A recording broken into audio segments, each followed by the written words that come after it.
భద్రాచలంలో సీతారాముల కళ్యాణం అంగరంగ వైభవంగా జరిగింది. స్వామివారి కళ్యాణాన్ని కన్నులారా తిలకించేందుకు వేలాదిగా భక్తులు తరలివచ్చారు.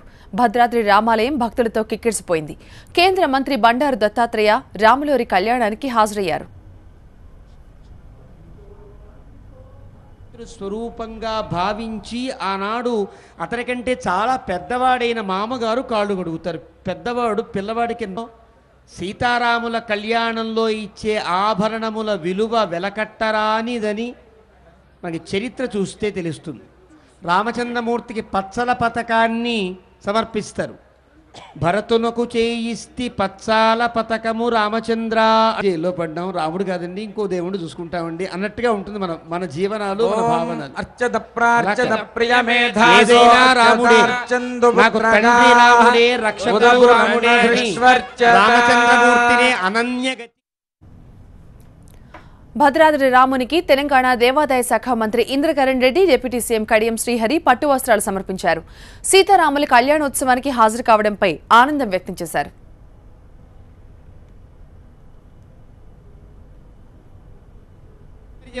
సీతమ్మ తల్లికి ఆ చింతాకు పథకాన్ని రామచంద్రమూర్తి తమ చేతులతో వేసినట్లుగా రాముని యొక్క శ్రీపాణి ద్వంద్వమునకు తగిలించి సీతమ్మ తల్లి మెడలో అలంకరింపచేస్తున్నారు అర్చక స్వాములు.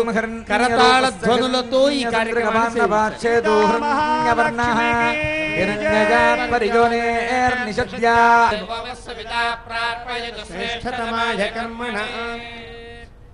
మధుపర్కం దధి మధు సమ్మిశ్రం స్వర్ణపాత్రే నిధాయ పవిత్రం నిధాయ అమృతోపస్తరణమసేత్యపస్సమర్ప్య అమృతోపస్తరణమసే తదనంతరం మిదం విష్ణుర్మధువార్దాజేతి ద్వాభ్యాం మంత్రాభ్యాం. భద్రాచలంలో సీతారాముల కళ్యాణం అంగరంగ వైభవంగా జరిగింది. స్వామివారి కళ్యాణాన్ని కన్నులారా తిలకించేందుకు వేలాదిగా భక్తులు తరలివచ్చారు.